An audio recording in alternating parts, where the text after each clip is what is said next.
மருது சகோதரர்களின் குரு பூஜையை ஒட்டி சிவகங்கை மாவட்டம் காளையார் கோவிலில் பொதுமக்களுக்கு இடையூறு ஏற்படுத்தும் விதத்தில் இளைஞர்கள் அட்ராசிட்டி செய்தது முகம் சுழிக்க வைத்தது.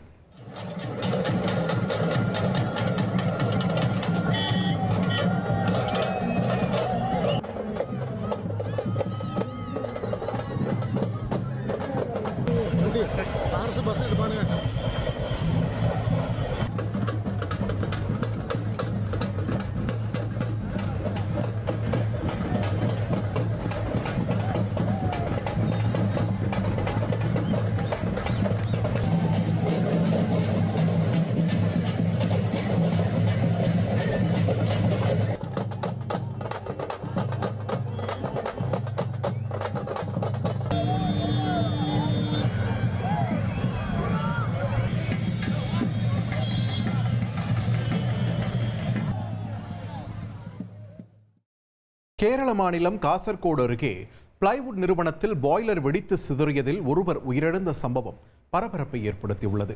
அனந்தபுரம் பகுதியில் உள்ள பிளைவுட் நிறுவனத்தில் வழக்கம் போல் பணி நடைபெற்றுக் கொண்டிருந்த போது திடீரென பயங்கர சத்தத்துடன் பாய்லர் வெடித்தது. இதில் அருகில் பணியில் ஈடுபட்டிருந்த வடமாநில தொழிலாளி பரிதாபமாக உயிரிழந்த நிலையில் இருவர் உயிருக்கு ஆபத்தான நிலையில் மருத்துவமனைக்கு அனுப்பி வைக்கப்பட்டனர். மேலும் விபத்தில் 10க்கும் மேற்பட்டோர் காயமடைந்ததாகவும் அதிர்ச்சி தகவல் வெளியாகியுள்ளது.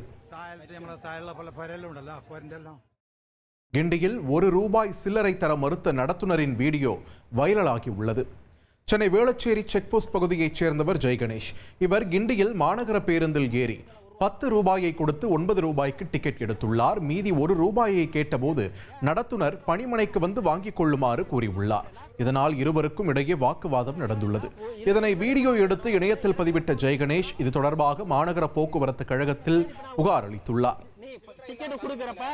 காசு கொடுத்தல சில்லற காசு கொடுத்தல தல ஏன் ₹1 தர மாட்டேங்கிற காசு ஏன் சில்லற கொடுத்தல ₹10 கொடுத்தல நீ டிப்பாவளியா வந்து வாங்க சொல்றேன்னா சில்லறையா இல்ல இல்லன்னா முன்னாடியே சொல்ல வேண்டியது வாங்குறப்ப இறங்குறப்ப வந்து நீ சொல்ற அதனாலதான் தர முடியல. சரியா சரி இப்ப நான் நீ டிக்கெட் குடுக்கறப்ப சரி டிக்கெட் நீங்க வந்து டிப்போல வந்து வாங்குங்க. சரியா ₹10 குடுக்கறப்ப நீ சில்லறலாம் சொல்ல வேண்டியதானே. அப்ப நான் சொல்லிருப்பேன்ல நான் கொடுத்துறப்பல்ல சில்லறையில காரணம் தான் நான் ஜிபே பண்ணுவல்ல இல்லனா நீங்க வந்து எங்க வந்து வாங்குங்க. ஃப்ரெண்ட் ஆக்கிக்கோங்க. தந்தி டிவியின் சப்ஸ்கிரைபர்ஸ் அண்ட் ஃபாலோவர்ஸ் குடும்பத்துல நீங்களும் இணையுங்க.